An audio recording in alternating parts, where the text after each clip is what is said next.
What if I told you a mysterious tale of two green-skinned children who appeared out of nowhere in a quiet medieval village?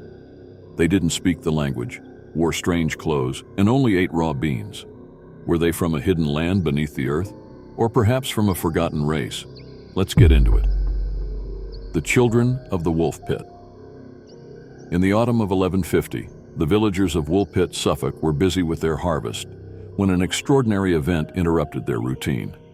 Near one of the wolf pits, dug to capture the wild animals that prowled the surrounding woods, two children appeared, a boy and a girl. The children were peculiar in both appearance and behavior, dressed in strange, colorful clothing unfamiliar to the villagers. Their most striking feature, however, was their skin, a greenish hue that gave them an otherworldly appearance. The villagers gathered around the children, whispering in hushed tones. No one could understand the language they spoke, a jumbled mix of sounds that no one had ever heard before. Confused and frightened, the children clung to each other, their eyes wide with fear. They refused all the food offered to them, seemingly uninterested in the bread and fruit the villagers presented. Aldred, the village reeve, and his wife Hilda were the first to approach the children. Recognizing their fear and hunger, Hilda attempted to calm them by offering raw beans, which the children eagerly devoured, as though it were the only food they knew. This strange behavior, along with their green skin, left the villagers unsettled. They believed the children might be cursed or touched by something unnatural. However, Ealdred and Hilda, compassionate in their nature, decided the children needed care and took them to the manor of Sir Richard de Calne, the local landowner, hoping he might know what to do. Sir Richard de Calne's manor was the largest in the region, a stone fortress standing tall amidst the flat Suffolk landscape. He was a man known for his intellectual curiosity, having seen many strange things in his travels, but the sight of these green-skinned children piqued his interest.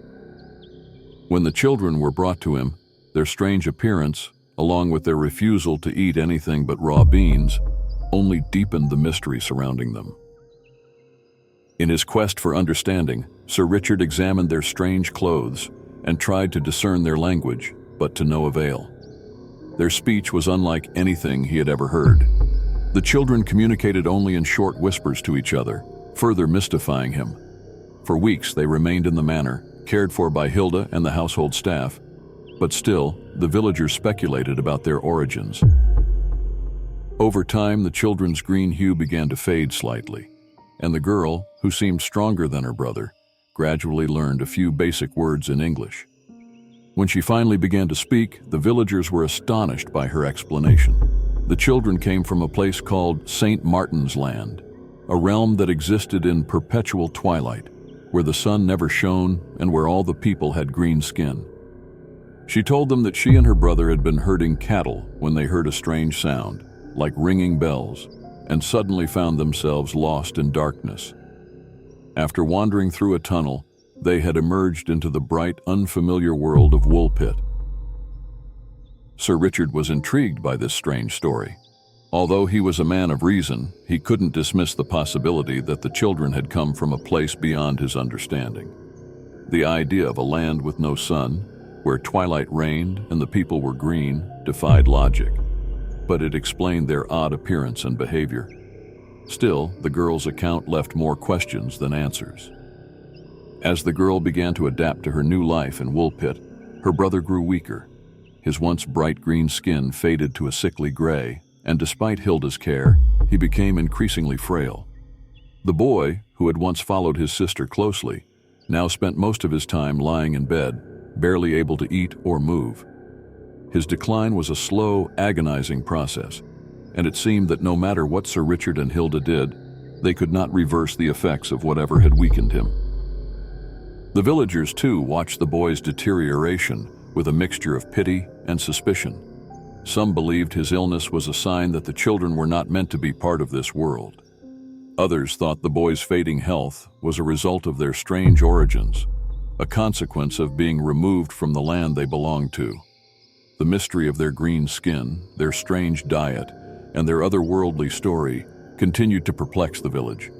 But soon the boy's condition overshadowed all other concerns. One cold autumn morning, the boy passed away quietly in his sleep. His sister, who had been his constant companion, was left devastated by his death. The villagers, uncertain of what to do, buried the boy in the village cemetery, though whispers of unease followed the ceremony. His passing deepened the sense of mystery surrounding the children, casting a shadow over Woolpit that lingered long after his burial.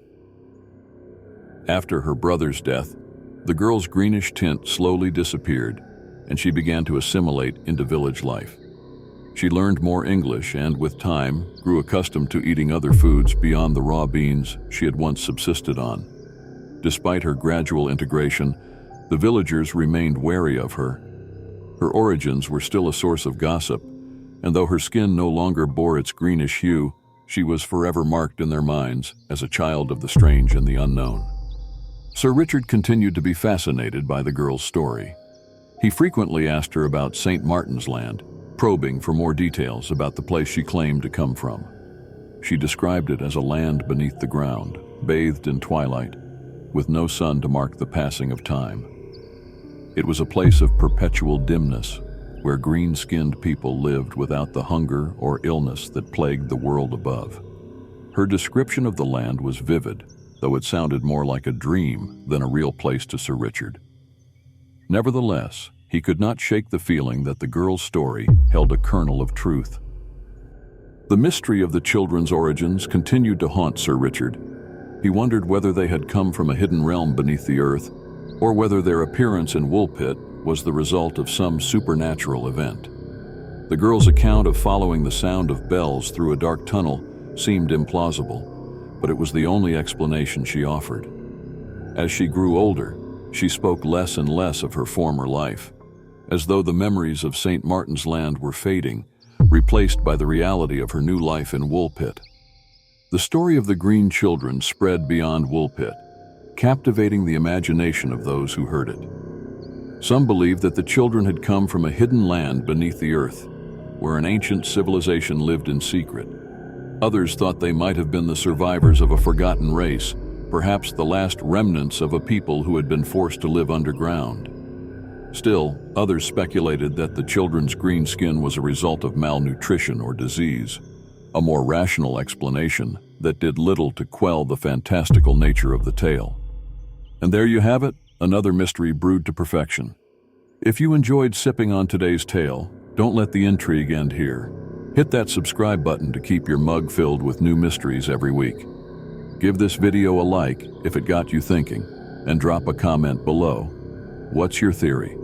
We'd love to hear your thoughts. And if you've ever had a mysterious experience of your own, share it with us in the comments. Who knows, it might just be featured in our next brew. Until next time, keep your mugs warm and your minds open, because the truth is always brewing here on the Mystery Mug channel.